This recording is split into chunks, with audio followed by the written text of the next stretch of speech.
everyone, and welcome. Today, we're going to dive into the invisible forces that literally shape everything around us. Seriously, from just opening a door to how the planets stay in the sky, it's all run by a few simple and, frankly, really cool rules. And we're going to kick things off with a little puzzle you probably solve every single day. So, have you ever actually stopped to wonder about this? Why is the handle on a door always way out on the edge as far from the hinges as you can get? I mean, it's not just a design choice, right? Nope. The answer is pure physics, and it's a principle you use constantly, probably without even thinking about it. All right, so to crack that door mystery, we have to start at the very beginning. We need to get a handle on the most basic building block of all motion, and that is the idea of force. It all boils down to a simple push, a pull, or a twist. So what even is a force? Well, in physics, we think of it as any outside influence that gets an object to move or stop moving, or even just change its shape. And we measure it in newtons. Yep, named after that Newton. Now, this is where things start to get really cool. A simple push can cause two totally different kinds of movement. Think about it. You push a ball, and bam, it zips off in a straight line. That's what we call translational motion. But what if you push something that's stuck in one spot, like our door? It doesn't go forward, it spins. And that, my friends, is rotational motion. And that spinning, that rotational motion, is where the magic really happens. This turning effect has its own special name, its own set of rules, and it's key to understanding so much about our world. So let's zoom in on the physics of turning. This turning effect is called torque. You might also hear it called the moment of force. Now, torque isn't just the push itself. It's how effective that push is at making something spin. It's basically the scientific word for twistiness, and it is the absolute key to solving our door handle mystery. Okay, so take a look at this. It lays out the two key ingredients for torque perfectly. See, it's not just about how much muscle you put into it. It's a combination of the force you apply and the distance from the pivot point where you apply it. That distance, that's the secret ingredient. So here it is. This is the aha moment. This is exactly why the door handle is on the edge. To get a door open, you need a certain amount of torque. Now, you could use a massive amount of force right next to the hinges, or you could use a much smaller, much easier force further away. It's just our brains and bodies being efficient. We naturally find the easiest way to do it. And I'm telling you, once you get this, you'll start seeing torque everywhere. A long wrench gives you more leverage, more torque to loosen a tough nut. The handle on a tap lets you turn it with just your fingertips. You are a torque master and you didn't even know it. Okay, so we've talked about how forces and torques get things moving and spinning. But what happens when they all just cancel each other out perfectly? What happens when you get perfect balance?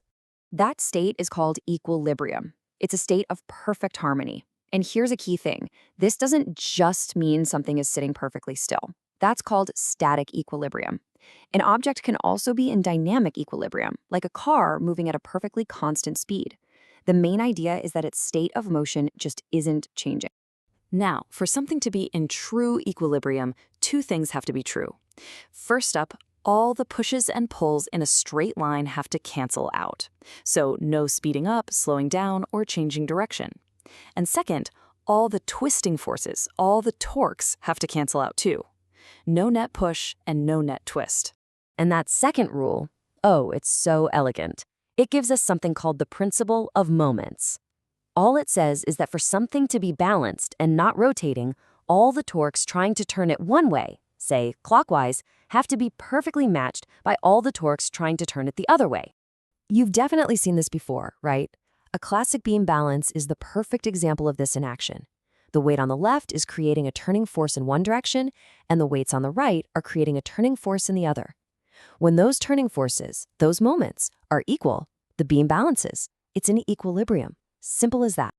Okay, a seesaw makes sense, but what about a single object, like a book or a bowling pin? Where is its balance point? Well, this brings us to a really neat concept called the center of gravity.